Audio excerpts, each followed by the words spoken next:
So what's up? Magandang gabi sa inyong lahat mga kamanok. So once again, this is Linyada ng Mamay. So at this moment of time, panibago na ulit na mga katanungan ng ating sasagutin at hopefully makatulong po yung ating bawat mga kasagutan sa inyong bawat katanungan. Alright? So bago po tayo sumagot sa inyong mga katanungan dito sa comment section, ayan, so ang dami po nito, makikita nyo. Lahat po na sasagutin natin pero hindi po ngayon lahat. Okay? So, sa bawat video po na ginagawa natin, isa-isa po nating sinasagot yan. Okay? So, bago ko po simulan ng pagsagot sa inyong mga katanungan, gusto ko munang magpasalamat. Okay? Magpasalamat kay YouTube. Ayan. So, binigyan tayo ng ilang mga souvenirs. Ayan, kagaya nito. So, meron tayong saklob. Galing po kay YouTube dahil sa ating palaging paggawa ng content. And syempre, salamat po sa kanilang ibinigay na ganito. Alright? So, YouTube at sa ating mga subscribers, kung wala po kayo, wala rin po tayo dito. Okay? Kaya ako po ay lubos na nagpapasalamat sa inyo. Alright? So much for that. And also, gusto ko rin pong sabihin sa inyo yung ating pong mga alaga, yung ating mga SBRs. So, sila po is dinala natin sa eskwelahan at ito po yung kanilang naging result sa kanilang pinuntahan. So, sila po ay mga nagtagumpay. Alright? So, ang ating pangalan sa ating eskwelahan, DJ Alae, Linyada ng Mamay. So, nakadalawang guhit, kaya po tayo ay masayang-masaya. Anyway, so much for that. Maliit na bagay lang naman niya. Siguro one of these days, papakita ko po yung ating mga alaga na kasama natin doon sa eskwelahan. So, sasabihin ko po sa inyo na sila po ay napakabilis.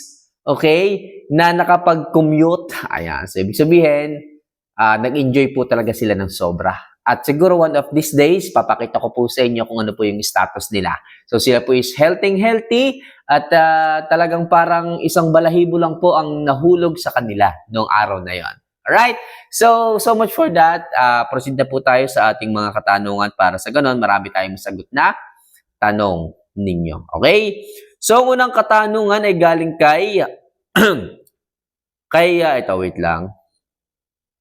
Kay Rosalio Bonado Jr. Ayan, so may shoutout po sa inyo, Rosalio. Ayan, so Mamay, pwede po bang pagsabayin ang Vitamin Pro at El Spectromax L? Alright? So, pagsasabayin para sa akin, hindi po. Okay? So, si Vitamin Pro po is vitamins. At si L Spectromax L po is antibiotic. So, para sa akin, pag po kayo is nagbibigay ng vitamins, kailangan straight vitamins po yon. At kung kayo naman po is nagbibigay ng antibiotic, kailangan straight antibiotic po. At nagbibigay po kayo ng antibiotic kasi may sakit po yung manok. Nagbibigay po kayo ng vitamins para po mapanatili yung sigla.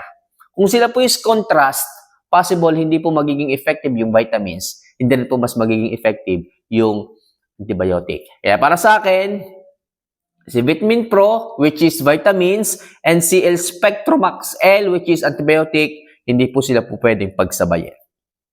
Alright? So, next question.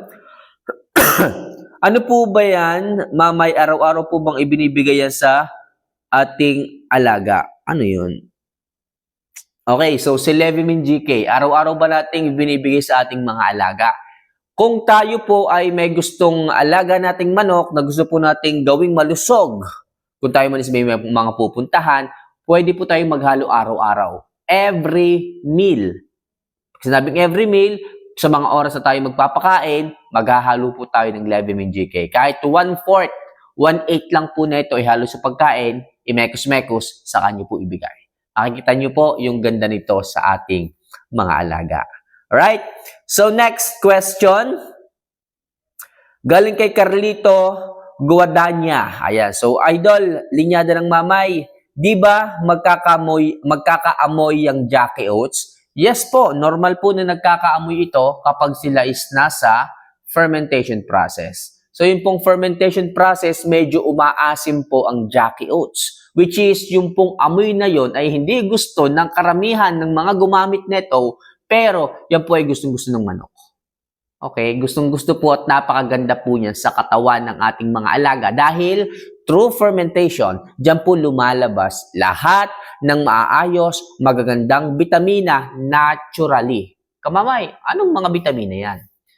Calcium, natural vitamin B12, amino acid, enzymes, at kung ano-ano pa.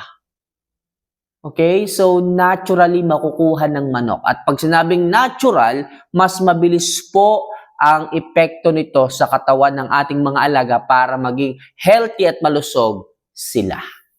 Okay? So, mga kamanok, kung kayo namang problema sa amoy, huwag niyong isipin sapagkat normal at natural po yan, punong-puno ng nutrients. So, next. Okay, wait. Boss, galing kay Jeril Makaboksit. Ayan, so boss, pwede rin po bang gamitin ng Progen-C para sa hingal ng ating mga manok? Yes, pwede po ito. Siya po ay may sangkap din na nakakapag-rehydrate ng ating mga alaga.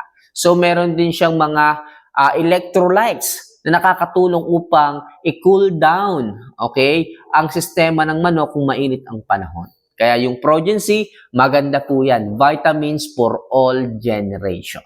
Pwede pong ihalo sa tubig, pwedeng ihalo sa pagkain, pwede po yan. Alright?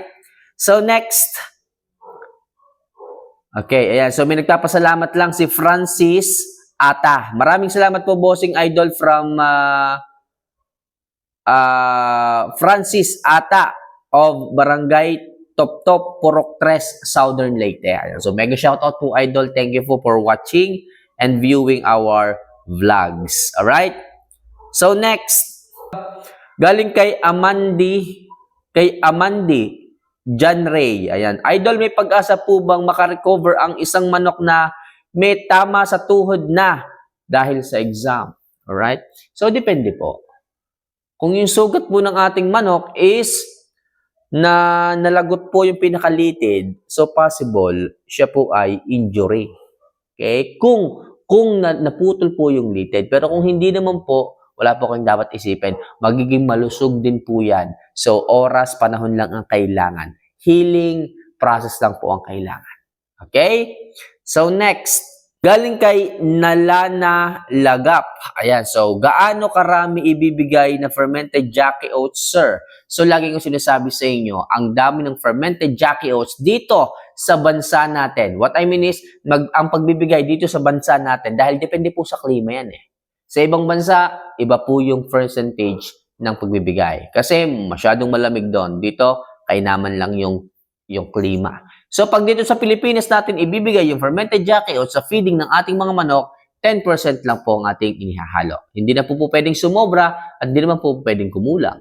10% lang po ang kagandahan niyan. Dahil po sa ibang bansa, malamig ang klima kasi mainit po sa katawan itong fermented Jackie Oats. Kailangan itaas ang dami para po maging maayos sa sistema ng manok yung init na naibibigay ni fermented Jackie Oats. Okay? Sabi ko nga dapat contrast po.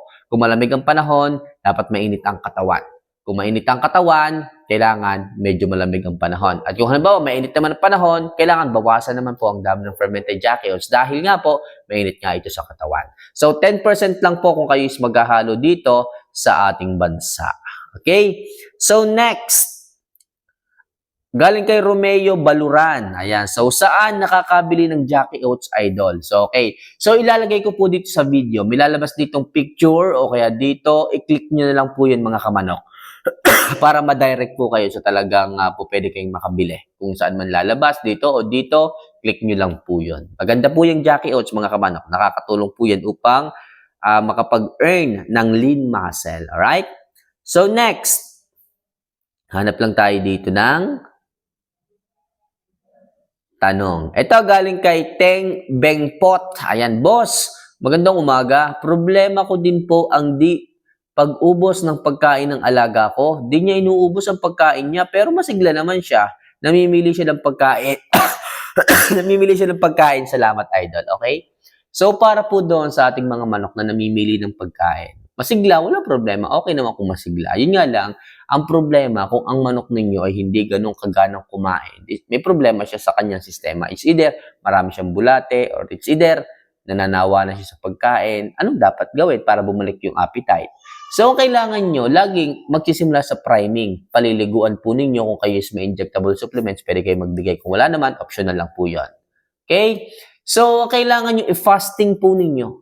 After nyong i-fasting, magpurga po kayo. Then, pag nagpurga kayo, bawasan nyo po yung measurement ng pagkain. Pag binawasan nyo po yung measurement ng pagkain, bitin po ang kain ng manok. So, doon po agad magle-level up yung appetite ng manok. Tataas po yung appetite kapag ka po bitin ang kain. Kahit sa tao, pag bitin po ang kain, tumataas po yung appetite. Kaya sa susunod na meal, matakaw at magana na po sila. Ganun lang po ang gawin nyo. Huwag masyadong maraming pagkain. Kasi naman nawa, sa unang bigay nyo na sobra na pagkain, sa sunod na pagkain, hindi nyo nauubusin. At habang lumilipas ang panahon, ganun ng ganun, makikita mo, umamayat yung manok. Hindi po ganun kaganda yung katawan. Kaya sabi ko, tama lang, between 30, 35 to 40 grams lang ang pagbibigay nyo ng pagkain. Pero ako dito, 60 grams ang ibinibigay ko dahil one day, one eat po tayo. Right? So, yun lang sa ngayon mga kamanok, ang ilang mga tanong na ating sinagot. Sana kahit paano makatulong uli. So, hanggang dito na lang muna siguro mga kamanok. And muli, nagpapasalamat po ako kay YouTube dahil sa kanyang ibinigay na konting regalo sa atin. So, see you for our next vlog. Mahal ko po kayo mga kamanok. Magtanong lang po kayo, nalagay nyo lang po sa comment section. So, see you for our next vlog. Paalam.